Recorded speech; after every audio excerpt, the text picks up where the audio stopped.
What is up guys, Claudia de Karmakin. Aujourd'hui, on parle du pilier du mindset. Et je veux vous parler de la première étape qui est primordiale avant d'entamer tout changement au niveau de sa vie en général, que ce soit des habitudes au niveau de notre santé, au niveau professionnel, personnel ou peu importe.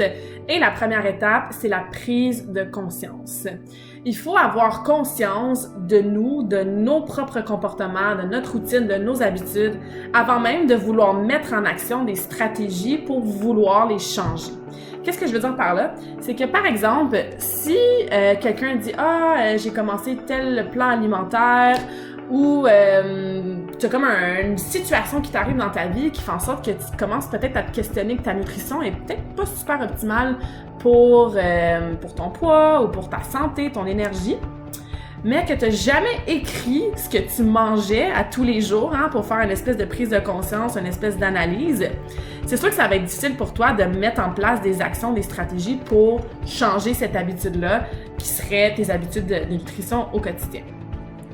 Fait que d'écrire, dans ce cas-ci, ton journal alimentaire te fait prendre conscience de « Ah, j'avais pas réalisé, mais je skip le lunch minimum 3 fois par semaine. » Ou « Ah, j'avais pas réalisé, mais ça fait comme 5 jours que j'ai pas mangé de légumes. » Ou « Je pensais que je buvais 2 cafés, mais oh non, finalement, j'en bois 7 par jour. » Fait que bref, si on prend pas le temps de s'arrêter pour prendre conscience de notre situation actuelle, qu'est-ce qu'on fait, ce à quoi on pense, comment on agit, nos habitudes, notre routine au quotidien, ben c'est difficile après de se faire un plan de match, de s'établir un objectif, mais surtout de mettre des stratégies parce qu'on sait même pas qu'est-ce qu'on a besoin de changer, on sait pas vraiment on part de où.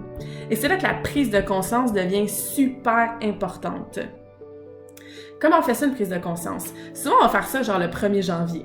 Les gens vont faire leur résolution, ils vont regarder un petit peu comment l'année s'est passée, ils vont voir dans quelle sphère de leur vie ils aimeraient améliorer quelque chose, arrêter une habitude, commencer une nouvelle habitude, puis finalement, ben ils écrivent ça, puis c'est leur résolution ou leurs objectifs, puis ça reste un peu dans le néant. Moi, je vous encourage à le faire de façon beaucoup plus régulière que ça et ça n'a pas besoin d'être une cérémonie avec des chandelles puis la méditation pendant 3 heures.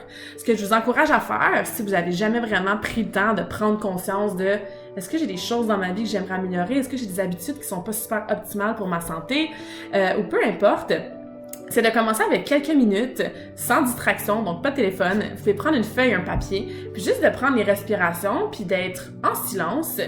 Et tranquillement, de faire une espèce de, on dit en anglais un audit, de faire une espèce de survol de votre vie au travail, comment ça se passe, dans mon activité physique, dans ma nutrition, dans mes relations, dans mes hobbies, qu'est-ce que je fais pour le plaisir, peu importe, toutes les sphères dans votre vie.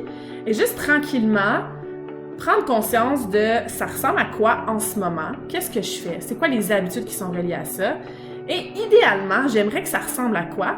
Et là, vous pouvez commencer à écrire une prise de conscience, soit un journal alimentaire ou des pensées ou peu importe. Et juste écrire et ça vous permet de sortir de votre tête et de regarder ça et faire comme « OK, je pensais que X, mais finalement, non, je suis plutôt Y. » Ou « J'aimerais finalement améliorer ça, je m'étais pas rendu compte de ça. » Ce qui arrive, c'est qu'on est tellement pris dans notre quotidien occupé avec nos 150 millions de notifications sur notre téléphone, les responsabilités, le travail, les enfants, blablabla, qu'on vit en espèce de momentum continuel sans jamais s'arrêter, puis de se questionner au niveau de notre mindset, au niveau de nos pensées, au niveau de comment on agit au quotidien. Donc, on n'a jamais cette prise de conscience-là qui fait comme des petits aha moments de comme « Ah! » je m'étais pas rendu compte de ça, ou « Ah, c'est peut-être pour ça que je réagis comme ça, ou que je suis moins en forme, ou que... » Bref, il y en a 1 million d'exemples de genre de prise de conscience que vous pouvez avoir. Mais bref, si on n'a pas cette première prise de conscience-là, si on sait même pas à quoi ça ressemble notre habitude en ce moment, ou qu'est-ce qu'on aimerait changer, ça va être assez difficile de faire un changement qui va venir de nous et qui va amener des stratégies qui vont être personnalisées aussi de où est-ce qu'on part de cette prise de conscience-là. Donc, c'est super important de le faire. Et c'est ce que je fais avec tous mes clients. Au-delà de leur donner un plan d'entraînement ou une espèce de guideline en nutrition, on a une prise de conscience sur à quoi tu penses à tous les jours, ça ressemble à quoi ton quotidien, c'est quoi tes habitudes de vie. Au niveau des 4 piliers surtout, nutrition, entraînement, mindset et récupération, mais on part avec la prise de conscience. Des fois, juste de répondre à quelques questions, ça nous permet de faire des petits des petits aha moments comme j'aime les appeler.